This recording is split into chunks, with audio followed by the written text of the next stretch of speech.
corto todo o resto, deixo só onde está o pico. Mas só quando eu trouxer para o Premiere. Bom, começando mais uma gravação, mais uma aula híbrida, né? Presencial com nossos alunos, nossos estudantes aqui na sala de aula. E aí começando a série, é uma série, né? De equilíbrio químico. Recomendo, se você que está em casa não assistiu ainda, está assistindo essa aula, não está vindo para a escola fazer aula presencial, que você veja as aulas de cinética química, ajuda muito a entender isso aqui, certo? E aí vão ser, eu não sei quantos vídeos aí serão, mas todos vão estar linkados nos cards. Todo vídeo meu tem card em cima, linkando para os outros vídeos, tá certo? Então, começando a falar um pouco sobre equilíbrio químico. Equilíbrio químico é a condição de reversibilidade de uma reação, certo? Então, quando a gente fala de equilíbrio químico, a gente também está falando de reações que são reversíveis, tá? Nem todo processo químico, nem toda transformação química é uma transformação em equilíbrio. Por exemplo, se você pegar um palito de fósforo e riscá-lo, acender esse palito de fósforo vai queimar. É o natural dele. Só que você não consegue reverter esse palito de fósforo para a condição de fósforo puro de novo. Ou seja, o palito de fósforo como você acabou de tirar da caixa, como se ele fosse novo. Entendeu? Depois que você riscou, acabou. Mesma coisa do papel. Se você tocar fogo no papel, ele queima. Mas você não consegue transformar a cinza depois de queimado em papel limpo de novo. Você não vai conseguir fazer isso, certo? Então, essas reações não são reversíveis, né? Eu lembro que um professor uma vez na faculdade disse o seguinte para mim: se uma pessoa estiver em cima de uma cachoeira e pular até a parte do lago formado pela cachoeira, ele não consegue voltar para o topo da cachoeira. Aí todo mundo disse, claro que não. Não, tá errado essa teoria. Se você fornecer a mesma energia que você gastou na cinética de cima até embaixo, você consegue voltar de baixo até em cima. Como se você estivesse soltando vídeo. Isso aí, logicamente, é uma teoria, mas na prática, no dia a dia, não acontece. Só que existem condições, existem reações, existem transformações, e tem vídeo meu no EducaPE falando sobre isso, de condições reversíveis. Foi uma aula que eu dei mês passado. Eu vou depois, inclusive, nesse vídeo, eu vou deixar linkado o card para essa aula do EducaPE, onde eu falei de transformações químicas para o terceiro ano, que é onde eu falo sobre justamente a questão das reações em equilíbrio, as transformações em equilíbrio, certo? Então, uma delas que eu falo muito nas minhas aulas do terceiro ano é a condição do branqueamento dos corais. Você sabe, por exemplo, que os corais, o recife de corais no caso, né, eles são, vamos dizer assim, organismos vivos que dependem muito do meio. Então, quando o ambiente está mais poluído ou menos poluído, isso reflete diretamente nos próprios corais. E a condição de degradação deles é o branqueamento, eles ficarem branco.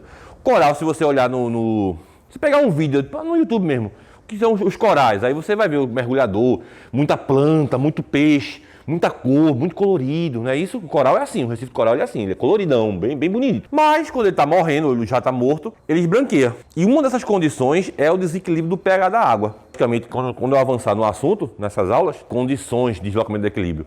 Tem aí fatores que afetam o deslocamento do equilíbrio, que é o princípio de Chatelier. O que desloca o equilíbrio? Então vai ter uma aula sobre isso aqui comigo, certo? Conhecendo o que é o equilíbrio químico, é a condição em que as duas velocidades, a direta e a inversa, são iguais. Ou seja, a velocidade da reação vindo para cá, formando isso aqui, é igual a essa daqui indo para lá.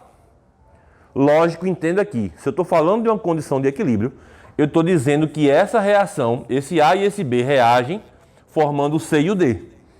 E também estou dizendo que chega um ponto da reação que o C e o D reagem e volta a ser A e B. Eles ficam indo e voltando, certo? Essa é uma condição de equilíbrio, beleza? E aí tem muitos exemplos, tem um GIF disso no meu material, onde eu mostro a reação relógio, que é a reação que fica indo e voltando, entendeu?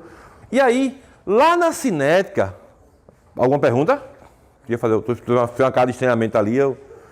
Então, vê só, lá na cinética, a gente pega as equações da velocidade. Na aula 2 de cinética, eu mostrei a questão da equação de velocidade, né?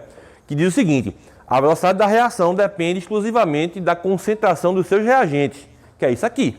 Então, veja, observe uma coisa antes de eu continuar. Está percebendo que eu estou fazendo a seta de reação assim, né? Ela não é uma seta assim. Ela é uma seta meia. É como se eu tivesse pego uma seta e cortado no meio. Só isso aqui, ó. Entendeu? Por quê? Ela representa a condição de equilíbrio. É uma seta só indo para dois lados. Então ele pegou uma banda da seta para um lado e uma banda da seta para o outro. Ele dividiu a seta no meio e colocou uma parte para uma parte para o outro, para dizer que é uma reação em equilíbrio, certo?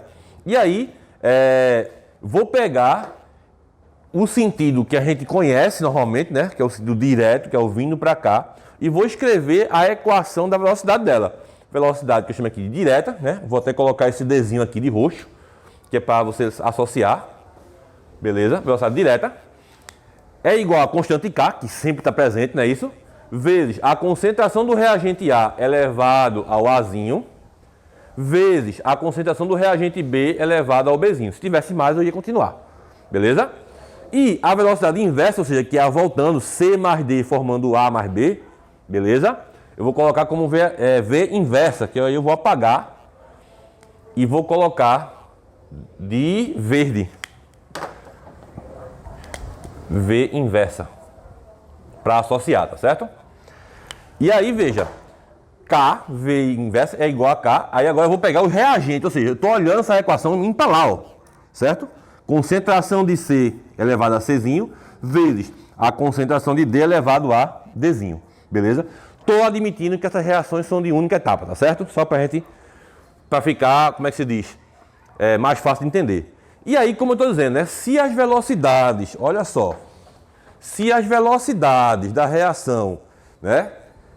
De reação direta e inversa, que eu não coloquei aqui o complemento, né? São iguais. Se elas são iguais, então eu vou dizer que VD, velocidade direta, de novo, vou colocar aqui, vou apagar aqui, ó. Aqui vai ficar I, certo? E aqui vai ficar D. VD é igual a VI, certo?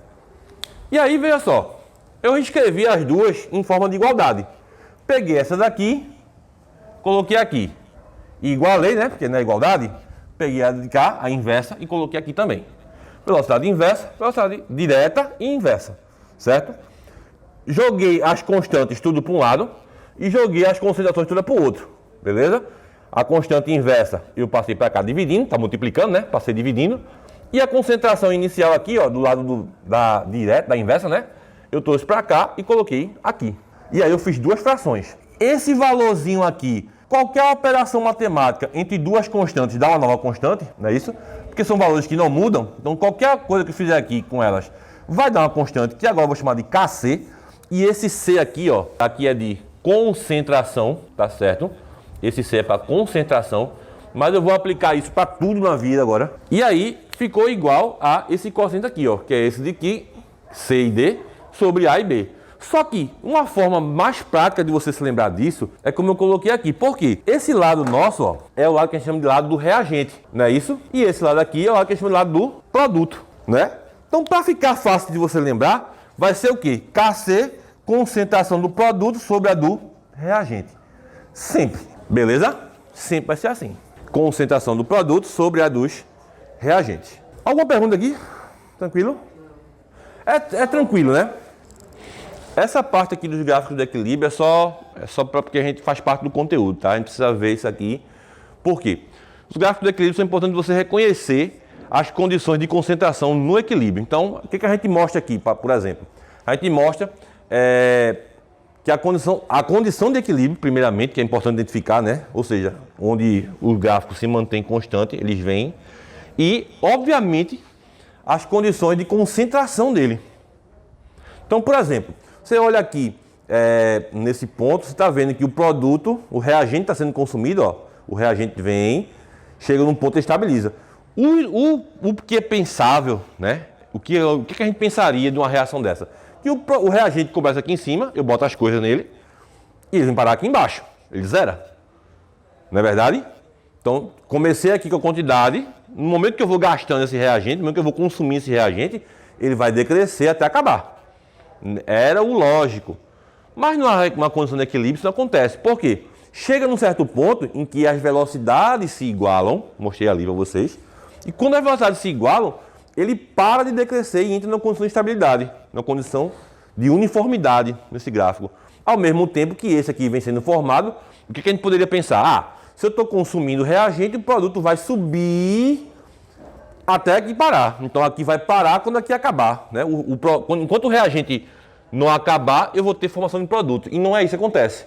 Na condição de equilíbrio, a gente observa, na verdade, que a produção do produto, olha o que eu estou dizendo, a produção do produto, ela entra numa condição de estabilidade também, junto com o reagente. Então, a produção do produto e o consumo do reagente se estabilizam em um determinado ponto, que é o ponto do equilíbrio. E isso acontece de três maneiras. Quando as concentrações dos reagentes continuam maior que a do produto, quando a concentração do reagente diminui muito e fica menor que a do produto formado, e a condição em que os dois andam iguais. Certo? Então essas são as três condições, os três gráficos de equilíbrio que a gente conhece. Beleza? Próximo passo a gente vê agora são os fatores que alteram as condições, ou seja, o deslocamento do equilíbrio, que é o princípio de Chatelier. Só que eu só vou ver isso na próxima aula. Beleza? Então, próxima aula continua com o Lei de Chatelier. Deixa eu ver. Alguma pergunta aí? Não, né? Facinho, tranquilo.